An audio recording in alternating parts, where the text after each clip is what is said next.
사도행전 2장 42절 말씀 우리 같이 보겠습니다.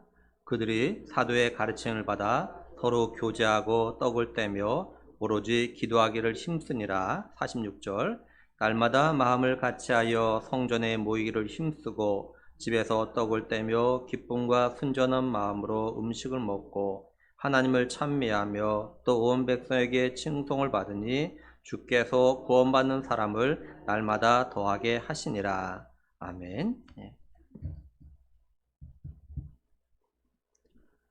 예수님께서 이 땅에 오신 목적대로 때가 되었을 때 이제 그 자기 백성들을 그들에 대해서 구원하시기 위해서 십자가에 못 박혀 죽으셨죠. 그리고 또 말씀하신 대로 3일 만에 부활하셨어요.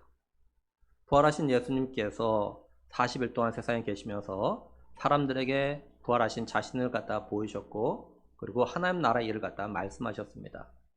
그러시면서 때가 되었을 때 하나님 나라로 가시면서 제자들에게 말씀하셨죠. 오직 성령이 너에게 임하면 너희가 권능을 받아서 예루살렘부터 땅까지 이르러서 내 증인이 될 거다, 이렇게 말씀하셨어요. 이후에 제자들과 그 다음에 예수님을 믿고 따르던 사람들이 모여서 열심을 다해서 기도했습니다. 근데 그때 예수님께서 말씀하시고 약속하신 대로 성령이 그들에게 임하죠. 성령이 임하자 제자들이 변합니다. 또한 놀라운 또한 이적이 나타나요. 베드로를 비롯해서 제자들이 유대인들에게 이렇게 말합니다. 너희들이 십자가 못 박아 죽인 예수를 갖다가 하나님이 주와 그리스도로 삼으셨다, 이렇게 말씀을 해요. 전하죠. 이 말들은 유대인들 가운데서는 마음이 찔려가지고 사도들에게 이야기합니다. 우리가 어떻게 하면 좋겠냐고. 그래서 베드로가 이야기합니다. 너희들이 회개하고 각각 예수 그리스도를 믿고 세례를 받으라고 그렇게 이야기합니다. 그러면 성령을 갖다가 성령의 선물을 갖다가 너희가 받을 거라고 이야기해요. 그 말을 들은 사람들이 이제 회개하고 예수를 믿고 세례를 받습니다. 이런 사람의 수가 3,000명가량 돼요. 3,000명이라는 숫자는 어마어마한 숫자죠. 지금도 3,000명이면, 우리나라 3,000명이면 대형교회입니다. 이 당시에는 더 엄청난 어떤 숫자겠죠. 근데 중요한 거는 그렇게 많은 사람이 예수 믿었다라는 것이 사실 중요한 것이 아니에요. 우리가 주목할 건 뭐냐면 이렇게 자기의 죄를 깨닫고 회개하고 세례받고 예수를 믿은 사람들이 이후에 어떻게 믿음 생활을 했느냐, 어떤 신앙을 생활했냐, 여기에 우리가 좀 주목을 해야 한다라는 거죠. 오늘 말씀 먼저 42절에 보면 그들이 사도의 가르침을 받아 서로 교제하고 떡을 떼며 오로지 기도하기를 힘쓰니라, 이렇게 말씀을 해요. 먼저 예루살렘 교회는요, 회개와 더불어 세례를 받고 성령 선물을 받은 성도들이 이제 본격적으로 어떡하냐? 사도들의 가르침을 받기 시작했어요. 이걸 다 다른 말로 하면은 사도들은요, 예수님을 믿기 시작한 이들을 갖다 가르치기 시작했어요. 그러면 사도들이 왜 회개와 더불어서 세례를 받은 이들을 갖다가 가르쳤을까요? 그건요, 예수님께서 명령하셨기 때문이죠. 죽었다 부활하신 예수님께서 제자들에게 마지막으로 하신 명령이 뭐였냐면 마태복음 28장 19절에서 20절 보면은 그러므로 너희는 가서 모든 민족을 제자 삼아 아버지 아들과 성령의 이름으로 세례를 베풀고 내가 너에게 분부한 모든 것을 가르쳐 지키게 하라, 이렇게 말씀하셨어요. 그래서 사도들은 예수님을 믿고 세례를 받은 성도들에게 예수님의 말씀하신 대로 가르치기를 갖다 시작한 겁니다. 이걸 다른 말로 하면 진실로 예수님을 갖다가 자신의 구원자로 믿는 사람들은 예수님의 말씀을 갖다가 배워야 한다라는 거죠. 예수님을 갖다가 진실로 믿은 사람은 믿음으로 구원을 받은 것을 끝이 아니라 이제는 믿음으로 받은 백성으로서 믿음으로 살아가는 방법을 갖다가 배워야 하는 거죠. 또 우리가 예수님 믿고 받았다는 것은 예수 그리스도 안에서 새로운 피조물로 새롭게 태어났다는 말이기 때문에 이제부터는 영적으로 자라기 위해서, 믿음이 자라기 위해서 말씀을 갖다 배워야 한다라는 거예요. 쉽게 이야기한다면 아기가 태어나는 것은 끝이 아니지 않습니까? 태어났으면 자라기 위해서 엄마 젖부터 시작해가지고 자라면서 밥을 먹고 그렇게 자라야 되는 거죠. 그래서 예수 믿는 사람들은 반드시 영의 양식인 하나님의 말씀을 갖다 읽고 배워서 그리스도의 장성한 분량이 이르기까지 자라야 되는 거예요. 하나님은 예수를 믿고 새롭게 태어난 사람들이 예수 그리스도처럼 충만한 삶을 살 수 있도록 하기 위해서 우리에게 성경을 갖다 주셨죠. 그래서 디모데후서 3장 15절에서 17절 말씀 보면은 또 어려서부터 성경을 알았나니 성경은 능히 너로 하여금 그리스도 예수 안에 있는 믿음으로 말미암아 구원에 이르는 지혜가 있게 하느니라. 모든 성경은 하나님의 감동으로 된 것으로 교훈과 책망과 바르게 함과 의로 교육하기에 유익하니 이는 하나님의 사람으로 온전하게 하며 모든 선한 일을 행할 능력을 갖추게 하려 함이라. 이렇게 말씀을 해요. 성경을 통해서 예수님을 갖다 믿고 구원받은 사람들이 이제는 성경을 통해서 교훈과 책망과 바르게 함과 의로 교육함을 받아가지고 예수님처럼, 다시 말해서 예수님을 닮는 삶을 갖다가 살아가야 한다라는 거예요. 한마디로 진실로 예수님을 갖다 닮고자 하는 사람은, 그런 마음을 가지고 있는 성도라면 반드시 성경을 읽고 성경을 배워야 돼요. 그래서 예수님은 사도들에게 너희에게 분부한 모든 것을 가르쳐 지키게 하라 이렇게 명령하셨던 거예요. 사도들은 예수님의 이 명령에 순종하기 위해서 가르치기 시작했던 겁니다. 초대 예루살렘 교회는요, 이런 가르침과 배움이 잘 되어서 성도들의 믿음이 자라기 시작했어요. 예루살렘 교회 성도들의 믿음이 어느 정도 자랐는지, 다른 말로 하면 예수님 같다 얼마나 닮아가는지 알 수 있는 한 사건이 생깁니다. 그건 예루살렘 교회에 큰 박해가 일어난 거예요. 이 박해를 통해서 예루살렘 교회 성도들의 믿음이 어느 정도인지, 얼마나 예수님을 닮았는지 그것이 드러나요. 사도행전 8장 1절 4절을 보면은 그날에 예루살렘에 있는 교회에 큰 박해가 있어 사도 외에는 다 유대와 사마리아 모든 땅으로 흩어지니라. 경건한 사람들이 스데반을 장사하고 위하여 크게 울더라. 사울이 교회를 잔멸할 때 각 집에 들어가 남녀를 끌어다가 옥에 넘기니라. 그 흩어진 사람들이 두루다니며 복음의 말씀을 전할 때, 이렇게 말씀을 해요. 예루살렘 교회에 박해가 일어났어요. 그랬더니 사울이라는 사람이 교회를 갖다가 이 땅에서 없애버리기 위해서 어떻게 하냐? 집집마다 돌아다니면서 예수님의 사람을 갖다 끌어다가 감옥에 쳐넣는 겁니다. 그래서 사도들 제한 예루살렘 교회 성도들이 곳곳으로 흩어져요. 박해 때문에 흩어졌는데, 다른 말로 하면 복음 때문에, 예수 믿는 것 때문에 흩어졌는데, 오히려 이들은요, 흩어진 곳에서 복음을 전하는, 예수님을 전하는 그런 삶을 살아갔던 거죠. 평안할 때 성경을 갖다가 배우고 예수님을 닮아가는 삶을 갖다가 잘 배웠던 결과, 박해라는 어려움이 왔을 때 그 이들의 믿음의 진가가 드러난 거예요. 우리가 평안할 때는 믿음이 어떤지 알 수가 없습니다. 내가 원하고 바라는 대로 잘된 삶을 살아갈 때, 또 가정이 평안할 때는요, 내 믿음이 어느 정도인지, 내가 믿음이 좋은지 나쁜지 없는지 부족한지 이게 잘 드러나질 않아요. 평안할 때는 다 믿음이 좋은 것처럼 보입니다, 일반적으로. 그런데 내 삶에 어려운 일이 일어나면, 내가 힘든 시간을 갖다 겪게 되어지면, 내가 원하고 바라는 대로 일이 되지 않을 때, 그때 우리 자신의 믿음의 삶을 갖다 내가 돌아보면, 그때 내가 믿음이 좋은지, 뭐가 부족한지, 안 좋은지 이게 드러나요. 그때야. 뭐 쉽게 얘기하면 어려운 문제, 학생들이 그죠? 어려운 시험 문제를 풀어봐야 그 사람의 실력이 드러나는 거죠. 쉬운 문제는 다 맞추기니까 실력을 알 수가 없어요, 진짜. 마찬가지로 믿음도. 평안할 때, 원하는 데 다 잘 때는 다 믿음이 있는 것처럼 보입니다. 근데 어려운 문제를 만나보면 그때서야 내가 어떻게 믿음 생활을 하고 있는지, 어떻게 반응하는지 이걸 보면은 내 믿음이 어느 정도 내가 알 수 있어. 그때서야.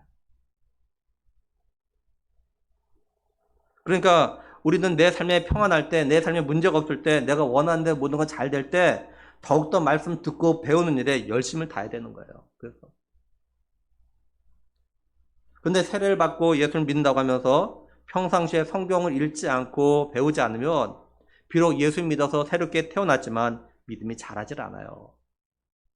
영적인 갓난아기 여전히. 이건요, 교회에 오래 다니고 직분을 받았어도 영적인 갓난아기인 겁니다.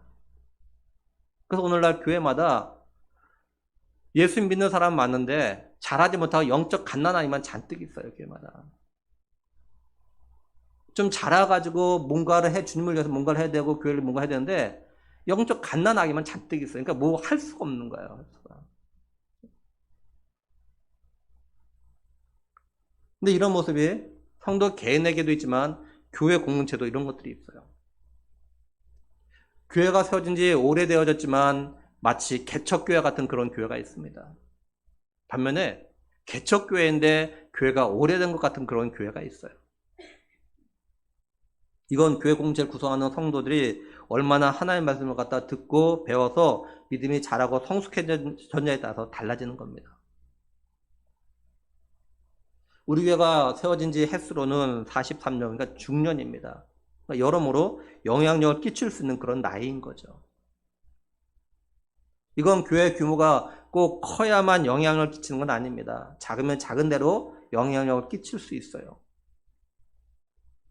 우리 교회가 부족하지만 그래도 해외 연약한 교회를 갖다 도와서 그들과 함께 교회당을 세우는 사역을 갖다 감당하고 있습니다.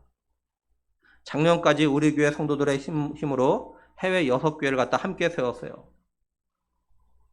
올해는 우리 교회 성도들이 주축이 된 우리 세계 선교를 통해서 이미 말레이시아에 하나 세웠고 이제는 또 태국에 하나 연약한 교회들과 함께 세워나갑니다. 아까 보셨지만 그 교회도 5칸의 교육관을 세울 계획을 가지고 있는데 그 성도들이 너무 가난하니까 그 정도 여력이 없는 거예요. 근데 우리가 그렇게 해주면 이제 조금씩 그들이 세워나가는 거죠. 힘이 되니까.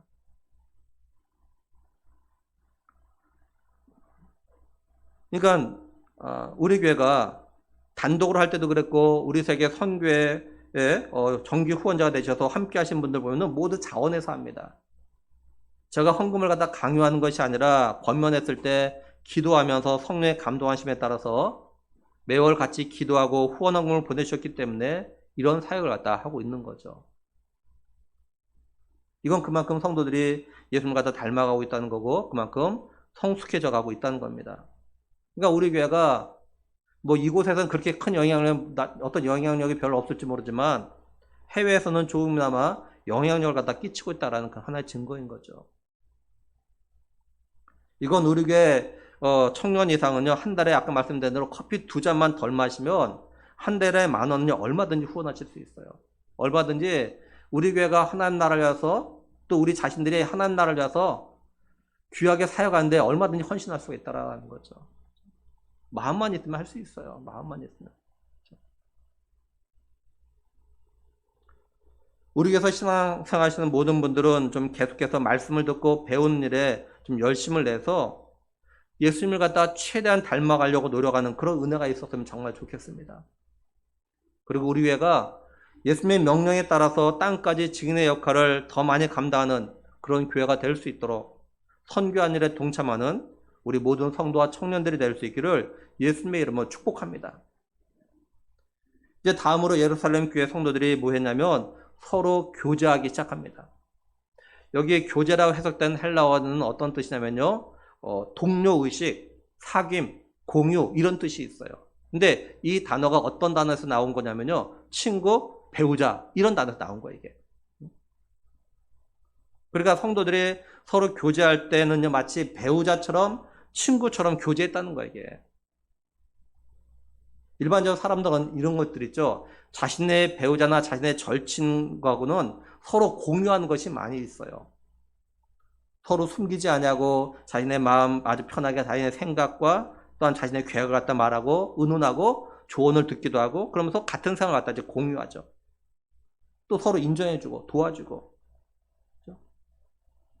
한마디로 서로 교제한다는 것은 정말 유대관계가 점점 친밀해진다는 겁니다. 그러니까 교회 공동체 성도들이 서로 교제해야 돼요. 근데 이 교제가 단지 형식적인 그런 교제가 아니라 정말 친구처럼 배우자처럼 될 수 있는 그런 교제가 돼야 된다는 거죠. 그렇다면 성도들의 교제가 이렇게 되려면 어떻게 해야 될까요? 이걸 오늘 우리에게 적용해서 생각하면 이런 거예요. 우리 성도들은 구역 모임에 다 참여하는 겁니다. 구역 모임에. 우리 청년들은 청년부, 성령품 모임에 다 참여하는 거예요.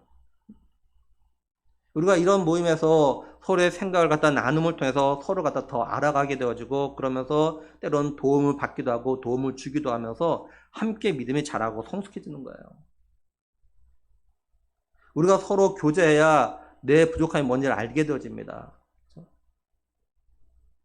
나 혼자 가지고는 내가 뭐가 부족한지 잘 몰라요. 근데 다른 사람과 같이 교제하면서 이야기하면서 그러면서 내가 이런 것이 좀 아직도 부족하구나. 이걸 또 알게 되어지는 거라고요. 그러면서 내가 이걸 위해서 뭘 어떻게 될 것인지 이런 생각도 가지게 되어지는 겁니다. 근데 우리가 서로 교제하는 가운데 또 조심할 것이 있어요. 뭐냐면 너무 지나치게 자기 주장하면 안 된다는 거죠.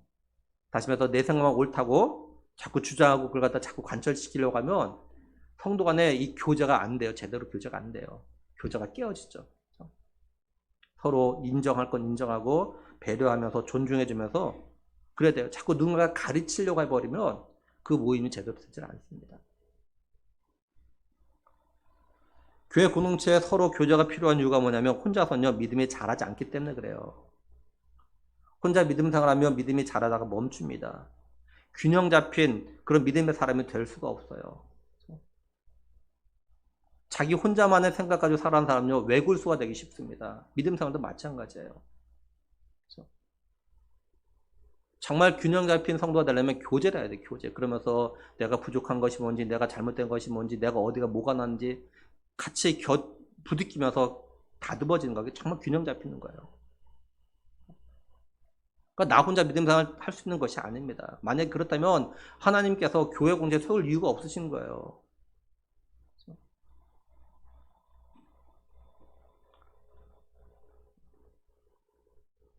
그래서 예배만 드리고 가는 성도, 또 서로 교제하지 않는 성도는요, 신앙이 성숙해지기가 어려운 겁니다. 균형 잡히지가 않아요. 그러니까 성도가 서로 교제하는 건 어떤 면에서 교회와 다른 성도를 위해서가 아니라 자신의 믿음을 위해서 그런 겁니다. 내 믿음을 위해서. 예수님께서 제자들과 함께 공동체 사역을 하셨어요. 그죠? 같이 먹고 자고 같이 행동하고 다 그렇게 하셨다고요. 이거는 제자들의 믿음의 성장과 성숙을 위해서예요. 알다시피 가장 큰 하나 이야기가 나면 제자들이 그죠? 서로 누가 그냥 다툼을 하잖아요. 예수님께서 내가 이제 그 십자가 밖에 죽을 거다 말했음에도 불구하고 누가 그냥 논쟁한다고요. 다듬어지지 않아서. 그때 예수님께서 너희들이 큰 자가 되려면, 으뜸되고 하려면 너희들이 마지막이 돼야 된다. 이렇게 다듬으신다고. 같이 그런 가운데서. 그러니까 지금까지 구역 모임이나 청년 모임에 참석하지 않았던 성도와 청년들은 오늘부터라도 꼭 참석하셔서 서로 꼭 교제하십시오. 교제하는 일에 열심히 하세요. 다음으로 예루살렘 교회 성도는 어떠냐면 오로지 기도에 힘썼다라고 합니다. 오로지 기도에 힘썼다. 근데 우리가 여기서 기억할 건 뭐냐면 예루살렘 교회는요 사도들만 기도에 힘쓴 것이 아니라 정말로 자신의 죄를 갖다 깨닫고 예수님을 자신의 구원자로 믿고 영접한 성도들 모두 다가 함께 기도에 힘썼다 이렇게 말씀하고 있다는 거죠. 함께. 오늘 우리에게 적용하면 모든 성도들이 새벽 기도회와 금요 기도에 나와서 힘을 합쳐서 기도했다 이 말이에요. 이렇게. 물론 예루살렘 교회는 새벽 기도와 금요 기도는 없었을 거예요. 오늘 우리에게 적용하면 그렇다는 거예요. 근데 우리 교회는 새벽 기도회와 금요 기도에 나오신 분들이 정해져 있어요. 정해져 있어요. 몇 동. 늘. 매주일 광고에도 미안한 말이지만 대부분의 성도들과 청년은요 들은 척도 안 하잖아요. 들은 척도 안 하죠. 아무리 이야기해도 소용이 없어요. 마치 제가 돌에다가 이야기하는 거 돌에다가. 매일매일이 힘들면 일주일에 한 번만 더 나와라. 매주 금요일이 힘들면 한 달에 한 번 나와라. 그렇게 이야기해도 들은 척도 안 해요.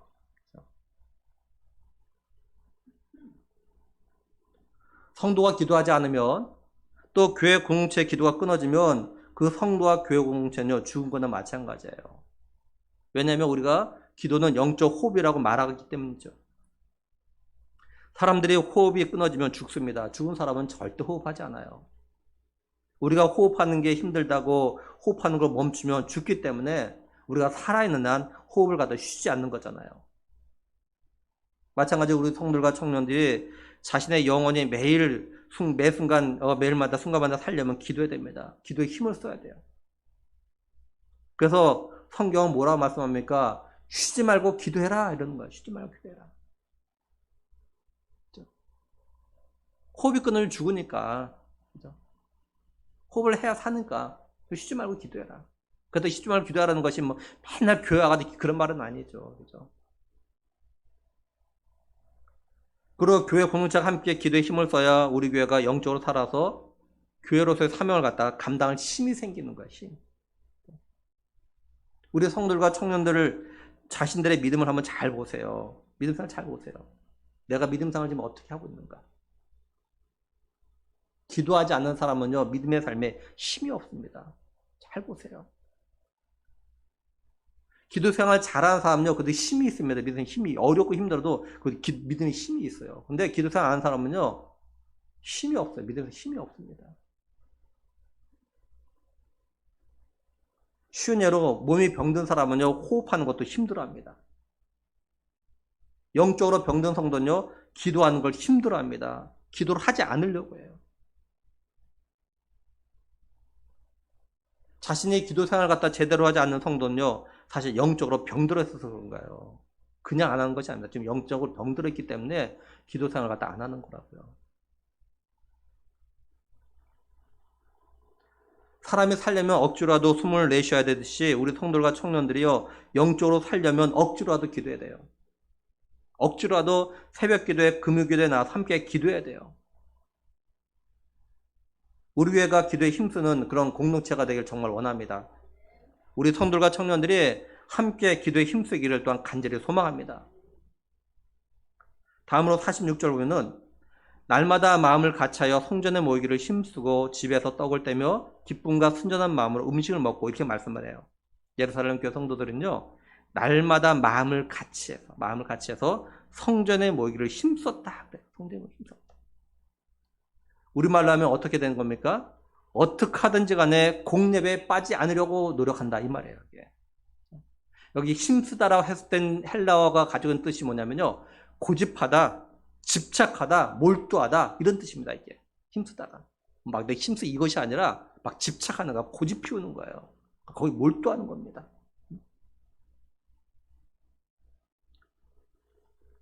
근데 이런 걸 갖다 몇몇 성도가 하는 것이 아니라 모든 성도가 이랬다는 거예요. 모든 성도가 막 예배를 고집하고 예배에 몰두하고 예배에 집착하고 그랬다는 거예요. 진실로 회개하고 예수 그리스도의 이름으로 세례받고 이제는 예수님과 하나 된 삶을 갖다가 살고자 다짐한 성도에 나타나는 모습이 뭐냐면 기도에 힘쓰고 뿐만 아니라 예배의 삶에 힘썼다는 거예요. 어떻게든 간에 교회 공예배에 빠지지 않으려 노력했다는 거죠. 사람들이 볼 때 너무 예배에 집착한다 할 정도로 무슨 일이 있어도 공예배에 참석하려고 고집을 폈다는 거예요. 굳이 그렇게까지 예배에 참석하려고 할 정도로 예배를 갖다 중요하게 여겼다는 겁니다. 정말 죄송한데 제가 몇 번 말씀드렸는데 참 제가 저희 부모님을 통해서 느끼는 거 뭐냐면 저희 부모님은 어디 나갔다 집안에 갔다도 토요일에만 꼭 올라와요. 본교에서 예배 드리려고. 좀 오랜만에 몇 년 만에 갔으면 좀 동생 집에 좀 잠 좀 자고 오시면 어떠냐. 근데 아니래요. 올라와야 된대요. 본교에서 예배 드려야 된대요.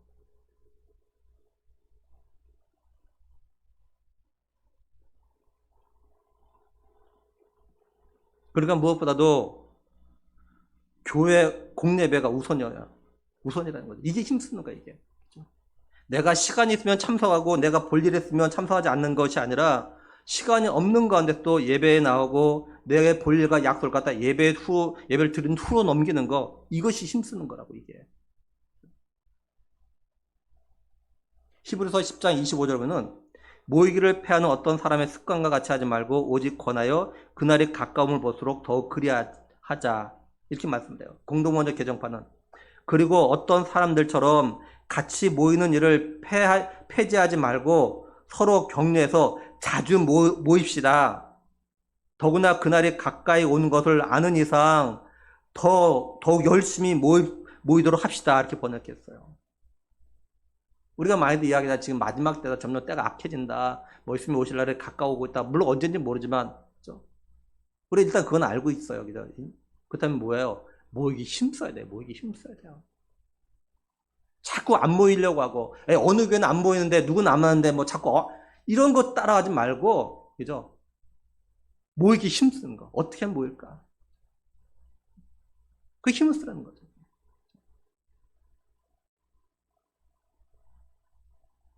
한번 우리 자신을 갖다 한번 돌아봐요. 우리 교회에서 공짜에 들은 예배 모임이 있어요. 주일 예배, 구역별 성경 공부, 수요 예배, 금기도회, 새벽 기도회.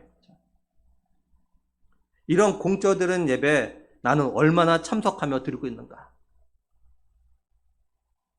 과연 나는 50% 정도 드리고 있는가?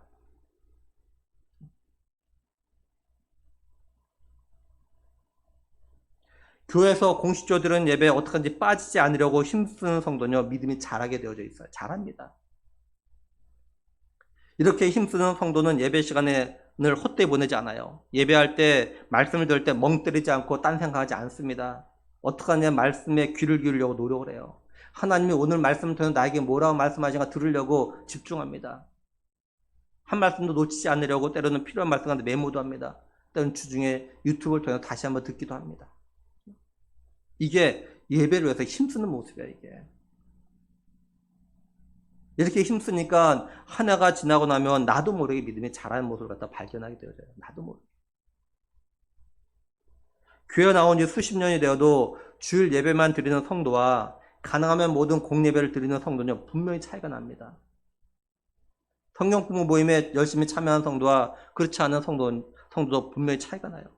쉬운 예로 주일 예배만 드리며 20년 이상, 20년 신앙생활한 성도와 모든 공예배 성경 모임에 참여한 성도가 5년 신앙생활과 시간을 비교해보면요, 5년 동안 신앙생활하는 성도가 더 많이 했어요. 그래서 이런 성도는요, 더 은혜 받고 더 변하고 더 열심히 믿음 생활을 합니다. 아주 쉬운 예로 오죽했으면 모태 신앙이 나의 사람을 갖다가 신앙생활 못한 사람 이렇게 정의를 내리고 있을까요? 우리나라가 우스갯소리로. 엄마 뱃속에서부터 교회 나오기 시작했는데 20, 30, 40, 50이 돼도 신앙생활이 제대로 안 된 사람이 있어요. 모태 신앙인데도. 신앙생활 못하는 사람으로 낙인 찍힌 사람들이 있습니다.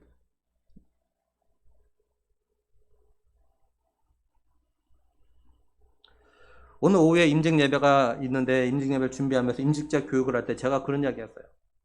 중직자는 무엇보다도 예배와 기도에 모범이 되어야 된다고 제가 이야기했어요. 무엇보다도. 주일 예배는 물론이고 수요 예배, 금요 기도회, 새벽 기도회, 예배와 기도에 모범이 되어야 된다고 제가 말씀드렸어요. 어떻게든 간에 예배와 기도에 참석하려고 하는 건 사실 교회를 위해서 또는 목사를 위해서가 아니라 자신의 믿음을 위해서예요.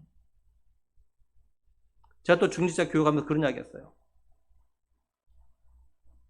중직자가 자기 일을 알아서 잘하면은 교회 목회에 도움되지만 그렇지 않으면 정말 걸림돌이라고 해요. 걸림돌. 아주 무거운 돌, 걸림돌. 어떻게 치울 수 없는 돌, 쉽게.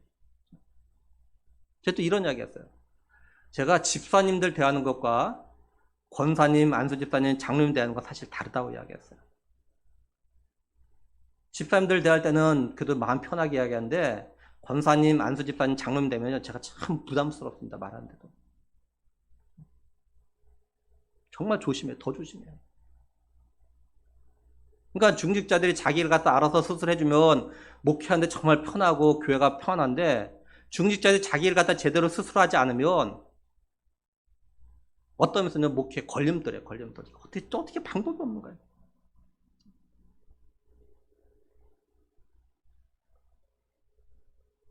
그러니까 일꾼들은 자기를 스스로하는 거 정말 제대로 된 일꾼이에요. 자기를 찾아서 내가 뭘 할 거니까. 내가 장로로, 권사로, 안수집사로 뭘 할 건가. 내가 교회에서 뭘 해야 되는 거 찾아서 해야 되는 거죠. 목사 일일이 이거 이래가지고는 되지 않죠.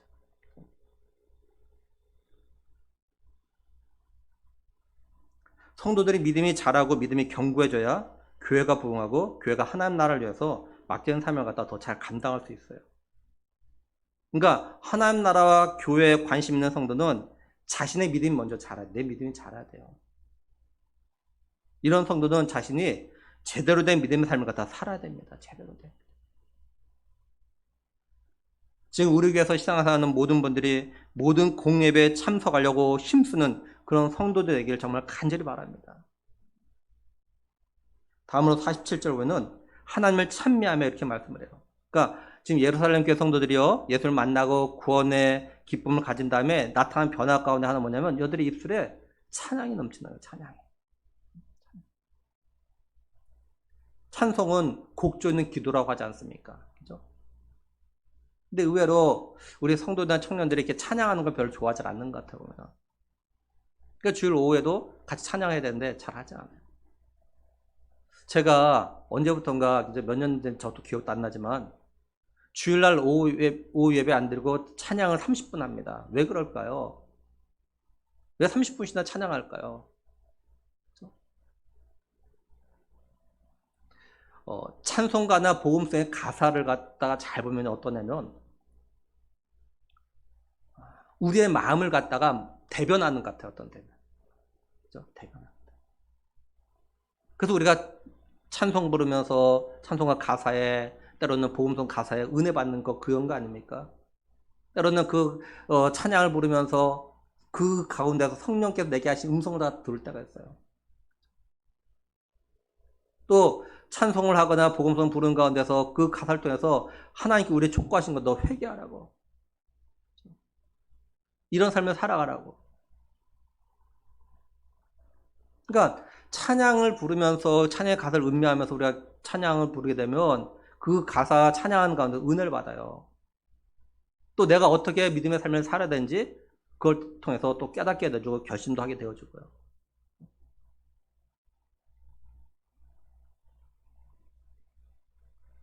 그러니까 정말로 주님과 함께 하는 삶을 살아나가는 걸 날아가는 성도는요, 정말 찬양하는 것을 좋아합니다. 찬양. 그러니까 우리의 입술에 찬양이 끊어지지 않았으면 정말 좋겠어요. 그리고 주일날 오후에 찬양하는 시간에 좀 다 같이 참석해서 같이 뜨겁게 찬양하면서 한 주씩 은혜를 누리고 정말 곡조 있는 찬양을 통해서 찬양을 하고 집에 돌아가면서 그 곡조 있는 그 기도를 하고, 그죠? 곡조 있는 기도를 드리고 나서 그것이 우리의 마음에 새겨지고 그 말씀을 생각하며 그 가사를 생각하면서 한 주간 동안 우리가 살아간다면 정말 우리의 삶이 달라질 겁니다. 그죠? 달라질 거예요.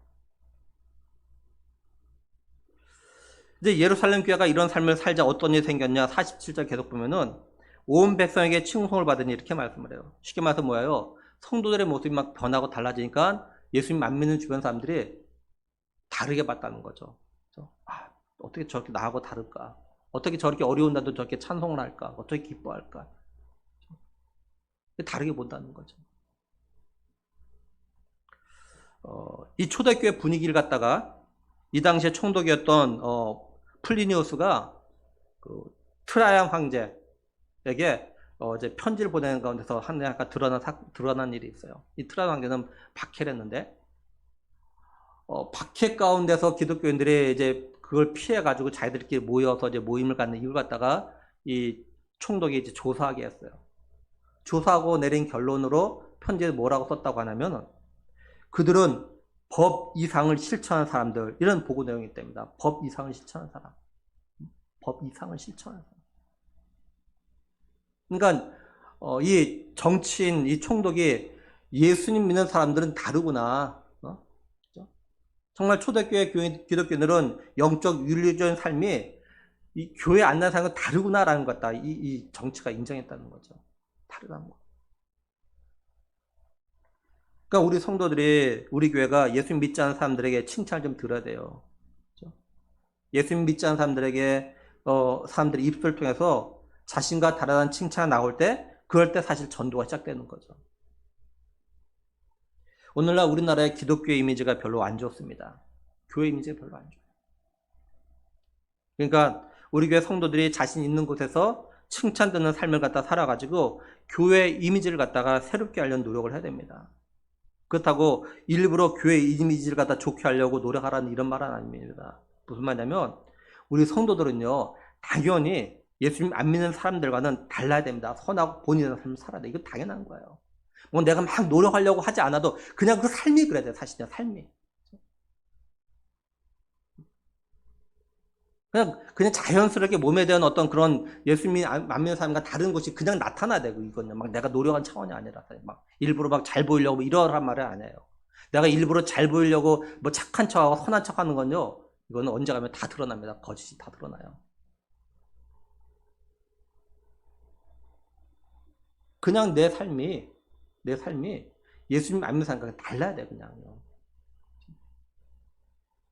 우리가 이런 삶을 갖다가 오래도록 살아가면 이걸 보는 사람들의 마음이 변하는 거죠. 그럴 때 전도가 거기서 시작되죠. 우리가 이런 삶을 살 때 그러면 하나님은 어떻게 하시는가? 47절 계속 보면은 주께서 구원받는 사람을 날마다 더하게 하시냐 이렇게 말씀을 해요. 무슨 말일까요?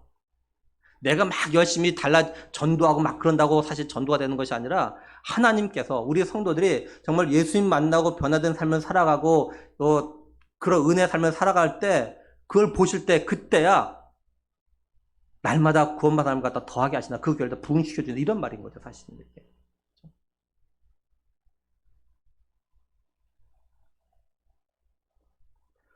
지난 수요일 날 제가 집에서 점심 먹고 이제 교회 오려고 하는데 전화가 왔어요. 우리 노예 안에 속해 있는 어느 한 교회 장로님이 전화를 하신 겁니다. 저는 그 장로님 사실 모릅니다. 얼굴도 본 적이 없고 이름도 사실 몰라요. 근데 자신이 어느 교회 장로라고 하는 겁니다. 그러면서 지금 자신의 교회에 어려운 문제를 갖다가 저한테 자문을 구하는 거예요. 지금 정말 이렇게 어려운 일이 생겼어요. 교회 안에. 그 교회 안에. 어떻게 하면 좋겠냐고. 그래서 제가 직접적으로 답을 알아요. 제가 어떻게 해야 되는지 알아요. 근데 장로님 제가 직접적으로 답은 말씀드릴 수 없고 장로님이 답을 알고 계시지 않습니까? 그랬어요. 지금 교회에 있는 문제 어떻게 하는 것이 옳은지 장로님 답을 알고 계시지 않습니까? 답을 알고 계시지 않습니까? 그러니까 본인도 답을 알고 있는데 저한테 자문하는 거예요. 답을 알고 있는데. 몰라서 자문하는 것이 아니라 알고 있어요. 장로님과 대화하다 보니까 알고 있더라. 답이 뭔지 알고 있어요. 그래서 장로님 답을 알고 계시지 않습니까? 제가 무슨 말씀 드리려고 하냐면 우리가 오늘 말씀은 사실 너무나도 많이 들어서 이미 다 알고 있는 말씀이에요. 우리가 예수 믿는 사람으로서 어떤 삶을 살아야 하는지 다 알고 있죠. 우리가 교회 공예배에 모두 참석해야 된다는 거, 기도에 힘을 써야 된다는 거, 성도 간에 서로 교제해야 된다는 거, 말씀을 듣고 배워야 한다는 거, 찬양해야 된다는 거 다 알아요. 쉽게 말해서 예수님을 갖다 자신의 구원자로 믿고 영접한 성도가 어떤 삶을 살아야 되는지 이거에 대한 문제에 대한 답을 다 알고 있다고 우리가. 근데 문제 뭐냐? 우리가 알고 있는 정답의 삶을 갖다 살고 있지 않다라는 겁니다. 문제는. 답을 알아. 그런 삶을 안 살아요. 또 교회들이 세상에서 어떤 모습으로 존재해야 되는가 이걸 아는데 교회들이 그 정답의 모습으로 지금 존재하고 있지 않아요. 그래서 세상 사람들이 교회와 목회자와 성도를 갖다 신뢰하지 않습니다. 우리나라 지금. 신뢰도가 바닥입니다. 지금. 왜요? 정답을 아는데 교회가 어때야 되고 성도가 어때야 되는지 아는데 이런 삶을 살지 않기 때문에 그래요. 아는데.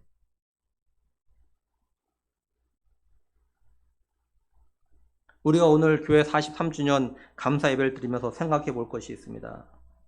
먼저는 우리 각자가 내가 죄인이라는 걸 갖다 내가 진실로 인정하고 내 죄를 회개하고 예수님을 갖다 나의 구원자로 믿고 영접했는가? 정말로 우리 스스로가 자신을 묻고 대답하셔야 돼요. 그리고 나는 하나님의 말씀을 듣고 배우는데 얼마나 열심을 다하고 있는가? 나는 성도들과 서로 교제하는 일에 얼마나 열심을 다하며 참여하고 있는가? 나는 교회 공예배에 얼마나 참석하고 있나? 나는 기도하는 일에 얼마나 힘쓰고 있나? 나는 하나님을 얼마나 찬양하는 삶을 살고 있나? 한마디로 나는 내가 예수 그리스도를 믿음으로 새로운 피조물 새 사람이 되었기에 새 사람을 살아가야 한다는 걸 잘 아는데 나는 내가 알고 있는 대로 얼마나 살아가려는 노력을 하고 있는가? 그리고 내가 전도를 못하는 것이 아니라 내가 알고 있는 성도다운 삶을 갖다가 제대로 삶을 살지 못해서 또는 안 와서 내 주변의 사람들이 교회에 오고 싶은 마음이 안 생긴 건 아닌가. 과연 난 내 주변 사람들에게 교회에 오고 싶은 마음, 예수 믿고 싶은 마음을 들게 하는 삶을 살고 있는가. 우리 교회가 43주년이 되었는데 부흥이 안 된 게 내가 예수님 믿는 사람다운 삶을, 정답의 삶을 갖다가 살지 않았기 때문은 아닌가. 우리 각자가 한번 진지하게 깊이 생각하면서 이제부터는 좀 달라졌으면 정말 좋겠어요. 이제부터는. 그렇죠? 이제부터. 누굴 위해서가 아니라 먼저는 우리 각자의 믿음을 위해서, 그리고 다음으로는 예수님께서 핏값으로 세운 우리 교회를 위해서, 더 나아가서 하나님 나라를 위해서 다시 한번 좀 제대로 된 믿음의 삶을 살아가기로 결심하는 우리 모두가 되기를 정말 간절히 소망합니다. 바라기는 오늘 말씀을 통해서 내가 구원받은 사람으로서 어떤 믿음의 삶을 살아야 하는가를 갖다가 들은 대로 또 정답을 알고 있는 그런 믿음의 삶을 살아가는 우리 모두가 되기를 간절히 원합니다. 그래서 우리의 이런 믿음의 삶을 통해서 우리의 믿음이 더욱더 자라고 성숙해져서 하나님께서 우리 교회를 갖다가 부흥시키시는 그런 놀라운 은혜를 갖다가 체험하면서 하나님 나라를 갖다가 확장해 나가는 우리 교회와 모든 성도 되기를 교회의 머리가 되시고 주인 되신 예수 그리스도의 이름으로 간절히 축원합니다. 우리 함께 청구한 약도 또 같이 읽도록 하겠습니다. 예, 우리 1번 같이 읽습니다. 원래 사람은 천국 가고 지옥은 마귀를 보내는 곳이었습니다. 마귀의 유혹으로 죄 지은 모든 사람은 죄 때문에 지옥 가게 되었습니다. 몸이 죽는 날 영혼은 이사 갑니다. 영혼이 불타는 지옥, 영혼이 행복한 천국, 두 곳 중에 어디로 가고 싶습니까? 예수님께서 나의 죄를 대신하여 죽으시고 다시 사심을 믿고 회개하면 죄를 용서받아 행복하고 건강하게 살다가 천국 갑니다. 우리 영적 기도 믿음으로 합니다. 하나님, 저의 죄를 용서해 주세요. 저의 죄 때문에 십자가에 못 박혀 죽으시고 다시 사신 예수님의 피 공로로 저의 죄를 용서받고 천국 갈 것을 확실히 믿습니다. 예수님, 저의 마음속에 들어와 주세요. 예수님의 이름으로 기도드립니다. 아멘. 기도하겠습니다. 하나님 감사합니다. 지난 43년 동안 우리 교회를 인도하시고 여기까지 오게 하신 아버지,